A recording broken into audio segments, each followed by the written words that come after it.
Good morning, it's Wednesday the 11th of December 2024. I said late notice, I know, but tomorrow in Barnsley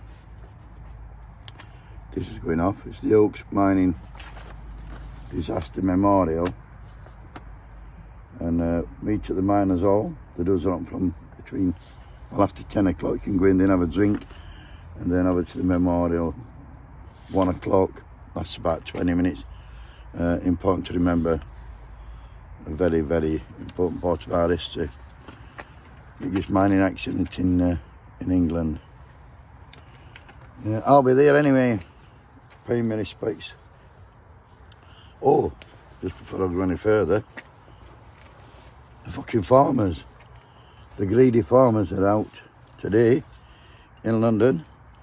We're going to drive down in the £300,000 tractors and make a bit of a blockade. And what it is, I'm sure you're aware, they don't want to pay any tax. They don't want to pay the same amount of tax that we have to pay.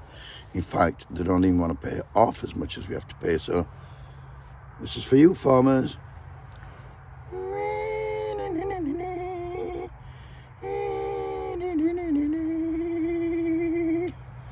Pay your taxes. Help contribute. No farmers, no food, that's what they're saying. A load of bollocks that is. Anyway, today we're on a reform sort of week, so I've got some good news. Christina wanted some good news yesterday. She got some. Listen to this for good news. British Gas have made £300 million in the last 6 months. How good is that?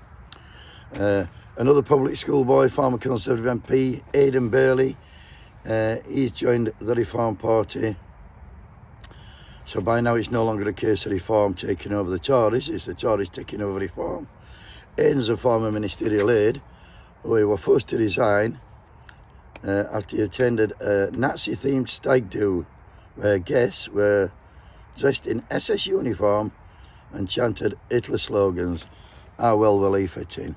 I want to talk about the Deputy Leader, Richard Tice, the Tice MP for Boston and Skegness in Lincolnshire. We've been on about Skegness, we've been on about Lincolnshire all week, the Yellow Belly country. And he was on LBC talking about quangos. And Tice said actually there's 600 quangos in government, and this is what Tom Warbrick said to him. All of this stuff is a huge block on progress. But everyone knows this, Mr. Tice. The Tories knew it, Labour know it, the house builders know it. So what would reform do to the civil service if you did indeed win the election and got your hands on it?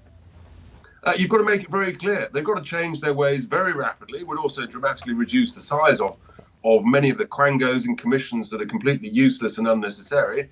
And you've got to literally strip away vast chunks of regulation in order to enable the private sector, that is the sector that generates growth and activity and employment in this country. It's not the public sector that creates GDP growth. And so that you can, in a sense, make work pay, make risk-taking pay, make it worth people, employing people and getting on and doing business and building homes, for example. Which quangos do you have in mind? Oh, dozens and dozens and dozens. We've got a long time before the next general election. Name one. Don't worry. I'll give you a list nearer the time of the next general election. Give me one. You've clearly thought about this. Give me one quango you want to get rid of. No, I'm going to hold you in suspension. You can't give me one? I can give you loads, but it'll set a whole hare's nest running. So we're just going to hold just off on that. Do. But I know you the want OBR. One, you get rid of the OBR. I'm not going to give you any clues at the moment, but I am going to say there are 600 quangos and commissions and government departments. And when you look down the list of those, many of them you think, what on earth does that do? What on earth does this do? And it's just ridiculous. Look at the Cabinet Office. Apparently 8,000 civil servants work in a Cabinet Office that 5 or 6 years ago had about 800 people in it.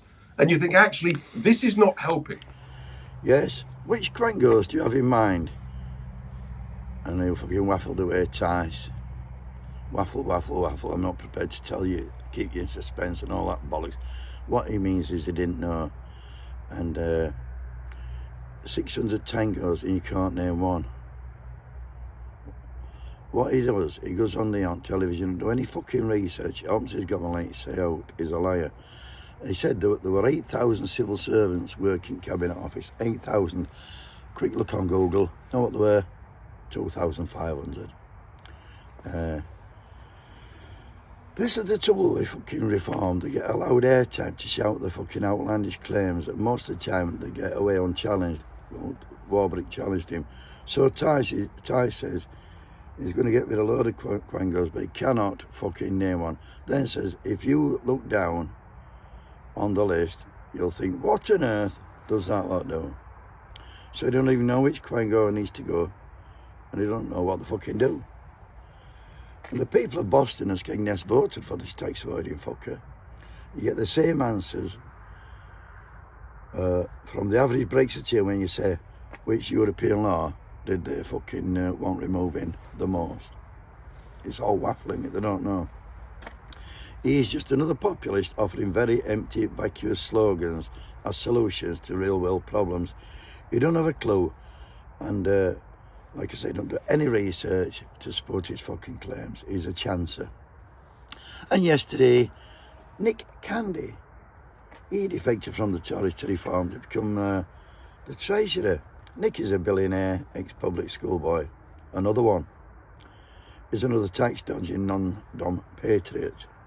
And all these multimillionaires who want to join a party formed by multimillionaires for the benefit of multimillionaires by grifting the thickest in fucking society. Is another multimillionaire kicking back against the establishment to fight for the rights of me, the working man, as if that's going to fucking happen. Party of the working man? My fucking ass. Tell you something, I was watching him on politics show yesterday, at Long John's yesterday, and I was saying to John, he's a multi-millionaire, this cunt. What's he want to be in politics for? Tice, that is. And Long John said, I'll tell you why, it's a fucking game to him. That's all it is, a game. They ain't bothered about a fucking country. In fact, they'd sooner see it fucking sink if they could get a few quid out of it. Anyway, morning's not going to change out, is it? Have a great day, buddy. Wakey, wakey.